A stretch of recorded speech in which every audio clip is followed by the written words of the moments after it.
আসসালামু আলাইকুম। সবাই কেমন আছেন? আজকে আরও একটা গুরুত্বপূর্ণ হাদিস বর্ণনা করব। আশা করি সবাই মনোযোগ দিয়ে শুনবেন। আবদুল্লাহ ইবনে আব্বাস রাদিয়াল্লাহু আনহু বর্ণনা করেছেন, হজরত মুহাম্মদ সাল্লাল্লাহু আলাইহি ওয়াসাল্লাম পারস্য সম্রাট খসরুর নিকট একটা পত্র লিখে পাঠিয়েছিলেন। এই পত্রখানা আবদুল্লাহ ইবনে হোজাফা নামের একজন সাহাবীর নিকট দিয়ে তিনি বললেন যে বাহরাইনের যে শাসনকর্তা আছে তার কাছে পৌঁছাইতে। তো বাহরাইনের শাসনকর্তা পত্রবাহক সহ পত্রখানাকে পারস্য সম্রাট খসরুর নিকট পাঠাইলেন।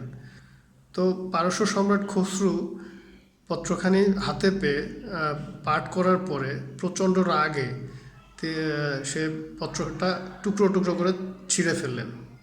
রাসূল সাল্লাল্লাহু আলাইহি ওয়াসাল্লাম এই কথা শুনে বদদোয়া করলেন, হে খোদা, তারা যেমন আমার পত্রটিকে টুকরো করেছে, তারাও যেন অনুরূপভাবে ছিন্ন ভিন্ন হয়ে ধ্বংস হয়ে যায়।